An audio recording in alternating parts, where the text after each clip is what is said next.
My name is Michael Smith. I'm a member of the Winnebago Tribe of Nebraska. I was born and raised there.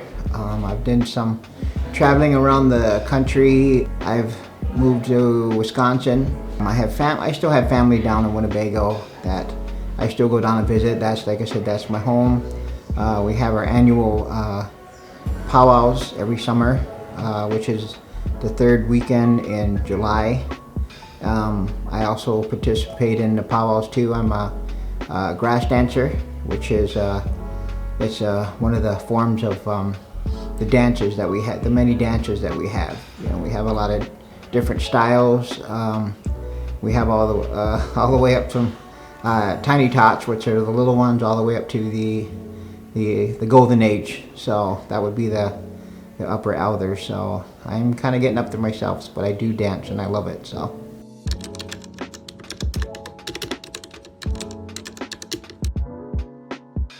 A lot of cultures get dismissed because nobody knows enough about the cultures, about the history and the passion that the people have that they're so proud of.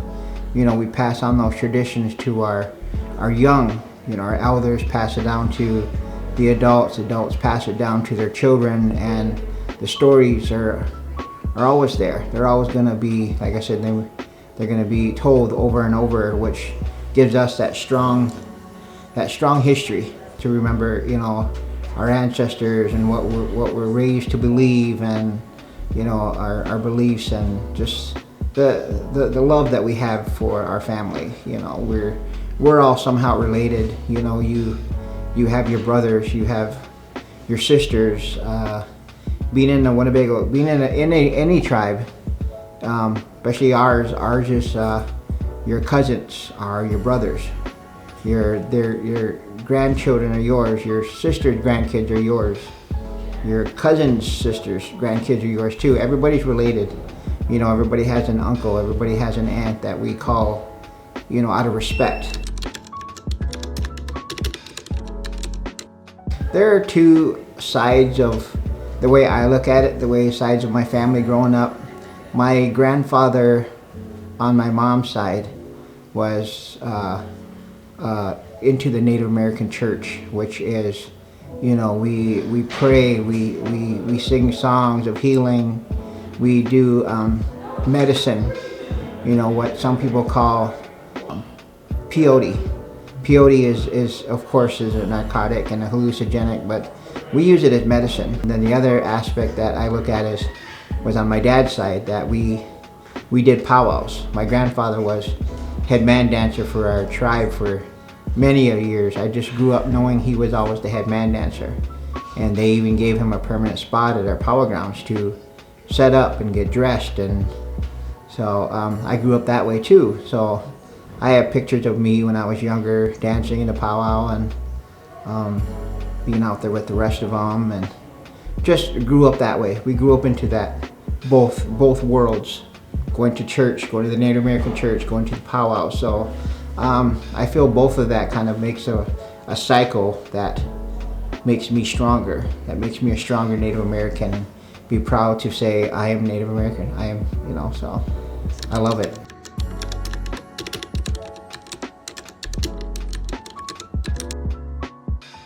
Yeah, I would like to say, for what I addressed before, was how our elders teach us right from wrong, right out of the get-go, and to be able to discriminate us when we were doing wrong, like stop, knock it off, behave, you know. And we grew up into that tradition where respect and honor and, you know, be kind to everyone, and to pass on, like, to today I see a lot of youth being mean and cruel to their parents and hitting them and kicking them, and that would not be recommended and within our people.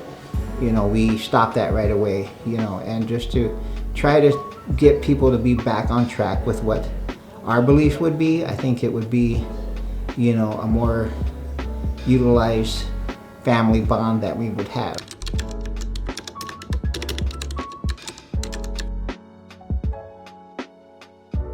Well, growing up in Winnebago on the reservation, Like I said, I had two families, my mom, my dad's side. My dad's side's family lived out in the country.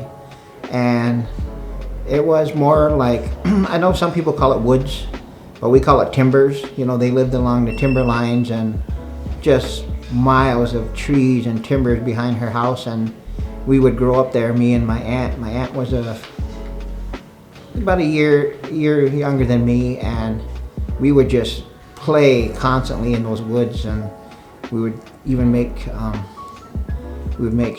grab a bag of snacks and make sandwiches, and we'd throw it in a backpack. We'd go running around for hours out there. There'd be creeks back there. There'd be, we'd make forts. We'd run around back there. Just being like, that was before internet. That was before cell phones. We spent hours out there. Once it started getting dark, we'd make our way back, and to be able just to enjoy nature and get dirty, and so that's one of my fondest memories. And when I used to come home to Winnebago after I moved around, I'd stop out to my grandma's and I'd visit with her, and she'd be like so proud. "Oh, grandson, you come to see me," and I said, "I'm in town. I always come out and see you." And she'd be telling me about her great grandkids now, great grandkids, and she's like, none of them would go out in those woods.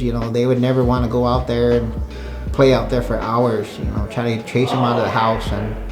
But that's just, like I said, the generations are different now, and to be able just to go outside and play and make forts and play in the creek, and all of that is part of what a childhood is supposed to be about. Get dirty and not have to worry about hooking up to my charger or something like that these days. So just those memories of being a child is what being a child is about. So.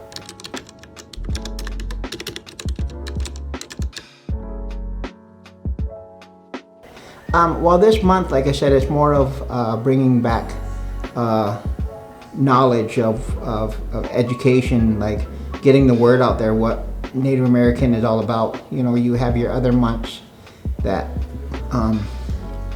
bring up other cultures and other diversity, and Native American Heritage Month is more about letting the people know that we're still out there. We're still thriving. We're still surviving.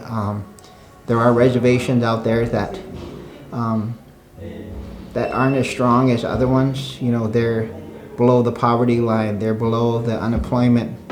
Is so high there that it's almost sad to think that in America that our people can still be starving. Still be starving and not being in, having that help that the government promised us years ago, that they would always be there for us, and now that we're trying to make our own ways through life, that they just cut off all help that they have. And I am Winnebago. I belong to the Winnebago Tribe of Nebraska, but my grandma, I have some Pine Ridge in me too. My great grandma was from Pine Ridge, and if you look at Pine Ridge reservation out west, is really struggling. They're one of the poorest tribes out there that doesn't have any kind of system to help them. So to bring awareness to Native Americans is bring awareness to all tribes. Not just my tribe or the Sioux tribe or the Omaha tribe, the Ponca tribe. There's so many tribes just in this area. In the history, my uncle passed away years ago. He was a doctor in history, Native American history, and he had wrote several books, and to read them, you have an idea, a grasp of what our people had come from, how much we've adapted over the years to be able to survive. And so, but yeah, there's a lot of history out there. So if you can grab a book, read up on it. It's our month this month, and to step outside the norm, and for someone to pick up a book on Native Americans, just to read a couple chapters. You might be interested in it. You might learn something that you didn't know, like, we don't still live in teepees. You know what I mean? It's a different world out there that people do not know about.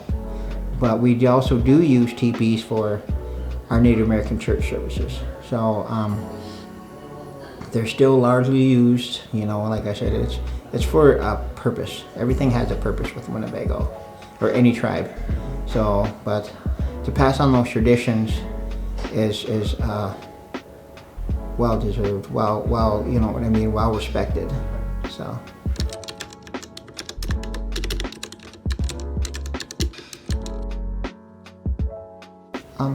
Being a Native American, I have a lot of people that ask me questions, you know, that tell me that they do this, they do that, you know. Even around this area in Orange City, the Reformed Church, we have a Reformed Church in Winnebago, and I've talked to people that said, you know, we've been down there, we've volunteered, we've went down there and built buildings, and you know, we built parks down there, and that's really good to know that some people from this area can go down and help. You know what I mean? They've been there.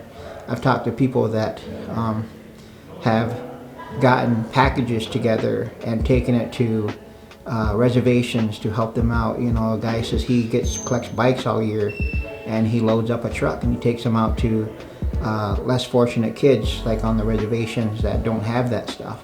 You know, just simple things like that. Just being a human being and caring about other people, other human beings, you know, that are less fortunate, and to, you know, get a brand new pair of shoes when your family can't afford it is a miracle. It's what brings happiness to people without much effort. Like I said, doing the powwow, I dance powwows, and to go all over the country and meet other people, meet other tribal members from other tribes is just one of the greatest things. Then you see them again at a different powwow. You dance along each other and just smile, eat good food. You know, the powwows every summer down there. I'm down there a lot. You know, I'm down there dancing. I dance in Wisconsin. I dance in Minnesota. You know, it's just we call it the powwow trail. You know, I'm on the powwow trail, so you're kind of going around making friends, dancing. You know, so having a good time with it. So.